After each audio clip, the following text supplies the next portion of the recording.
쩍벌 이렇게 딱 하시는 아저씨들 계시잖아요. 그럼 제가 먼저 더 지금 8시 55분에 왔다고 했는데 집에서 7시 15분에 나와서 지각한 적도 있어요.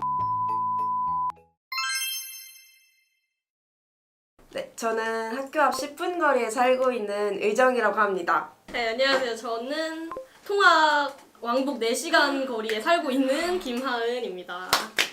안녕하세요. 저는 지금 통학 1년 반 차, 왕복 3시간 반에서 4시간 정도 하고 있는 노랑이입니다.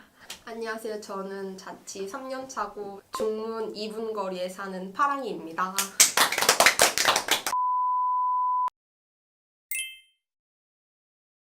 저는 일단 집세를 포함하면 거의 80만 원 되는 것 같고, 저는 일주일에 한 번씩 엄마가 용돈을 주거든요. 저는 제가 알바하고 있는 카드, 저희 카드 따로 쓰고 있고 그걸로는 저희 유흥비, 뭐 술값, 옷값 그런 거 쓰고 있고요. 그리고 나머지 밥값이나 제 카드에 돈이 없을 때는 엄마 카드를 같이 사용하고 있어서 정확한 액수까지는 잘 모르겠는데 때문에 100만 원은 조금 넘을 것 같아요. 진짜요? 와우. 저는 우선 이제 용돈으로 20만 원 정도를 받고 있고 부모님 카드를 하나 쓰는데 이제 그 카드로 식비랑 이제 교통비는 해결을 하고 있어요. 한 20만 원에서 30만 원 정도? 다 해도 한 50 정도 되는 것 같아요. 저는 일단 월세가 관리비까지 합쳐서 55만 원이고 용돈은 따로 안 받고 그냥 카드 받아서 쓰는데 한 4, 50 정도는 쓰는 것 같습니다. 총 와우. 100은 넘을 것 같아요. 일단 저는 수업들이 다 3시 수업이어서 일단 일어나는 게 1시를 넘어서 일어나기 때문에 아침에 안 먹고요. 점심도 거의 안 먹고 학교를 와서 편의점을 먹거나, 그래서 밥을 보통 학식을 예전에 많이 먹었는데 너무 MSG의 맛이 너무 강해서 요즘에 안 먹고 있고요. 요리 완전 가끔에 먹고, 근데 시험 기간 되니까 귀찮아가지고 이제 컵밥을 쟁여놓고 먹고 있죠. 배달은 요즘에 또 요기요랑 배민이랑 이게 붙어가지고 아주 개이득이란 말이에요. 성신여대 배달 어플 추천은 900집, 900집이라고 해물 돼지갈비찜 파는 데인데 그거 한번 사놓으면 3일은 거뜬히 먹을 수 있는 그 정도 양이에요. 그래서 저는 아침에 일찍 일어나야 하기 때문에 너무 바빠서 할 게 너무 많아서 아침 먹는 거는 살짝 조금 사치고 이제 후다닥 이제 집에 있는 커피나 바나나, 오늘 지하철에서 바나나 3개를 까먹었거든요. 이런 식으로 집에서 가져온 걸로 때우거나 아예 안 먹고, 그리고 이제 점심 때는 한 12시 수업이 많거든요. 근데 12시 수업이라고 해도 아침에 일어나서 나가야 되기 때문에 아침을 못 먹고요. 그러니까 맥시멈이 10시 반? 그래서 보통 한 10시 15분쯤에 나가고 아침밥을 못 먹는 거죠. 점심은 수업 때문에 못 먹을 때가 많아서 아침, 점심을 거의 잘 못 먹거든요. 귀차니즘이 되게 심해서 씹는 걸 좀 귀찮아하는 편이라서 마시는 걸로 좀 때워요. 그냥 뭐 커피, 밀크티 뭐 그런 걸로 때우고, 밥이 좀 먹고 싶다 할 때는 지지고를 제가 좋아해서 그래서 또 이제 식비가 또 너무 많이 나오면 살짝 엄마 눈치가 보이니까 이제 지지고는 좀 굉장히 저렴하고 또 맛있고 그러기 때문에 지지고를 저는 저녁으로 좀 자주 먹는 것 같아요. 네, 보통 집에서 이제 먹고 나오고요. 근데 먹고 나와도 통학 시간이 워낙 길다 보니까 이제 여기 오면 배가 고파요. 그래서 이제 뭐 편의점에서 이제 초코바나 이런 거 사가지고 보통 수업 듣고 이제 저녁에도 끝나면 살짝 배고픈데 그대로 집에 가서 보통 먹는 편이에요. 저는 엄마가 항상 해먹으라는 조언이 있으셔서 이마트 쓱배송을 엄청 자주 이용하는 편입니다. 왜냐면 그 학교 근처에서 사오기는 되게 힘들어서. 근데 제가 원래 요리를 진짜 라면도 못 끓이는 상태였는데 지금 그래도 파스타 정도까지는 해먹는 상태가 됐습니다. 배달은 주말에 배달의 민족을 배달의 민족 일단 떡볶이랑 치킨을 한 번 시켜서 한 3끼 정도 먹어요. 치킨으로 떡볶이도 얼려서 떡볶이집이 그 한성대 쪽에 메카떡이라고 있는데 떡볶이랑 순대랑 튀김 안 그러면 오뎅탕 이렇게 그 1인분 세트라고 해서 10,000원에 오는데 배달료 없이 10,000원에 오거든요. 근데 그것도 저는 제가 1인분을 다 못 먹는 거여서 저는 그건 한 2끼 정도로 먹습니다. 2시간 전부터 지각을 예상을 하는 거 이제 당연한 거고 저는 잠이 안 와가지고 뭐 3시 4시인데 새벽 3시 4시인데도 잠을 못 잤다 그러면은 아 이거 자체 유황해야 되나? 아니면 벌써 지각했나? 한 12시간 13시간 전부터 살짝 지각을 예상을 하는 거는 이제 당연하게 된 거고 오늘 같은 경우에는 11시 반에 일어난 거예요. 그래서 오는 길에 컴퓨터를 가지고 이제 그 유고를 쓰고 학교를 일단 오는 그런 정도? 전 3시 수업인데 거의 보통 1시 반에 알람 맞춰놔요. 그런데 늦게 일어나면 뭐 2시 반일 때가 있거든요. 아 그러면 모르겠네. 모자 쓰고 이따 코 나가요.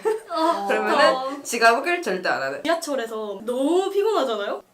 운 좋게 이렇게 딱 자리에 이렇게 앉게 되면은 이제 딱 하자마자 이렇게 바로 자는 거예요. 근데 자면은 이렇게 헤드뱅잉을 막 이렇게 열심히 하잖아요. 근데 어느 날은 잠을 잤는데 너무 편안하게 잠을 잘 자는 거예요. 그래서 뭐지 하고 딱 눈을 떴는데 되게 푹신한 뭔가에 이렇게 하면서 제가 또 이제 입을 벌리고 자거든요. 입을 막 되게 막 이러고 자는 하면서 자는데 되게 푹신한 뭔가에 입은 크게 벌려져 있는 게 느껴져서 하고 딱 봤는데 되게 어떤 되게 인자하신 아주머니께서 많이 피곤하셨구나 이러면서 죄송합니다 침 안 흘렸나 확인하고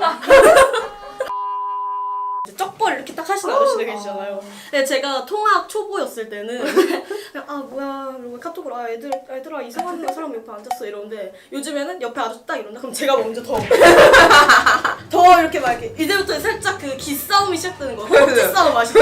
이걸로 계속 이렇게 하고 있으면은 그냥 하시면서 다시 이렇게 오히려 접으시더라고요. 여기서 이게 약하게 나가면 안 돼. 좀 더 세게 나가셔야 되고. 보통 이제 시험 보면은 와서 시험을 한 1시간 정도 주신다고 해도 20, 30분 보고 나오잖아요. 이제 그러면 아무래도 왕복 4시간 통을 하다 보니까 이제 그 20분 시험 보러 오는 거니까 그게 너무 아까워서 집 가는 길 화가 나더라고요. 솔직히 통학하시는 분이 8시 일어나면 이미 끝난 거잖아요. 근데 저는 8시면 여유 있네. 그러다가 어느 날은 8시 반이 됐는데 너무 졸려서 살짝만 자야지 하고 자고 일어났는데 55분이 넘은 거예요. 진짜 피만 나도록 뛰어와서 강의실 와서 결국 출석식은 안전히 했습니다. 부럽네요. 1교시 통학이면 숨도 못 쉬게 꽉 껴서 오고요. 집에서 7시 15분에 나와서 지각한 적도 있어요. 경기도민은 1년에 한 달 정도를 그 왔다 갔다 하는 시간에 보낸다는.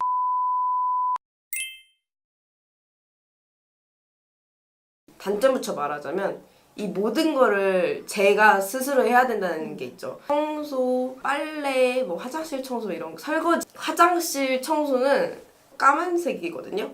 그래서 안 보여요. 그래서 이게 안 더러운 줄 알고 있었는데 너무 더러운 거예요. 막 화장실 머리카락 빼는 거랑 그게 너무 싫고 혼자 해야 된다는 게 뭐 단점이긴 하지만 이 단점을 모두 이길 수 있는 게 자취예요. 너무 좋아요. 1, 2학년 때는 기숙사를 살았거든요. 아무리 친한 사람이랑 있어도 생활 패턴이 아예 다르던 사람들이 만나는 거니까 너무 힘들고 그래서 자취를 오니까 너무 편한 거예요. 후딱 나가면 학교도 안 듣고 밥 먹는 것도 나 혼자 내가 먹고 싶은 거 다 먹고 혼자 있는 걸 원래 좋아하다 보니까 너무 저한테는 자유고 낙원이고 너무 좋은 거예요. 통학의 장점은 하나밖에 없습니다. 월세가 필요 없다는 거. 월세 보증금, 뭐 집주인과의 트러블, 뭐 그런 거가 없다는 거. 이제 나머지는 뭐 통학의 최대 장점은 이제 부모님과 같이 산다는 거. 맞아요. 그게 제일 좋은 거예요. 저 약간 외로움을 많이 타서 혼자 살면은 우울할 것 같더라고요. 자취는 일단 학교 다니는데 가까우니까 다른 분들하고 비교할 수 없는 장점이고 저는 솔직히 자취하면서 외로움을 좀 느꼈던 편이라 그게 단점이라고 생각하는데 또 자취한 다른 분들은 가족들이랑 떨어져 사는 거를 장점이라고 말하시는 분들도 되게 많더라고요. 학교 근처에서 뭐 술을 먹어도 10시에만 출발을 해도 집에 도착하면 12시거든요. 부모님이 왜 이렇게 늦게 왔냐 이런 식으로 말씀을 하시는데 진짜 빨리 나온 거거든요. 근데 그게 4년을 산다고 하면 1년에 일단 600은 넘고 600에 또 관리비 들어가고 또 식비 들어가고 그러니까 그냥 이렇게 통학하는 사람보다 돈을 많이 붓고 시작한다는 게 있죠. 자취를 못하는 가장 큰 이유인 것 같아요. 돈의 문제가. 자취를 할 수 있는 집안 환경이거나 여건이 되면 자취를 무조건 추천드려요. 통학은 편도로 3시간이 걸린다 이러면 그냥 무조건 자취를 해야죠. 근데 좀 애매하게 많이 걸리는 경우가 있어요. 왕복 3시간에서 4시간 정도는 좀 애매한 거죠. 자취하기에는 또 돈이 많이 드는데 근데 엄청나게 힘들긴 한데 또 뭐 자취할 만큼 힘든가 싶은 경우가 있는데 일단 한 1년 정도를 통학을 해보시고 안 되겠다 싶으면 맞아요. 자취로. 통학은 일단 4시간이 마지노선이라고 생각을 하고 그 이상 넘어가면 자취를 하는 거를 추천드리고 1시간, 2시간이다 이런 경우에는 진짜 꼭 통학을 하라고 말씀드리고 싶어요. 왜냐면 아직까지는 부모님의 도움이 필요한 나이고 네, 같이 사는 거에 장점이 되게 많다고 생각을 해요. 통학을 하면 1교시는 무조건 피하시는 걸로. 저는 일단 이 친구 말처럼 4시간까지는 웬만하면 집에서 다니셨으면 좋겠어요. 부모님이랑 있을 시간은 제한돼 있잖아요. 부모님이 나랑 함께 지낼 수 있을 때 오래 지냈으면 좋겠어요. 나에게 자취란 헤븐이다? 이게 진짜 천국이 따로 없단 말이죠. 이게 삶의 질이 확실히 다르거든요. 할 수 있는 여건이면은 해라.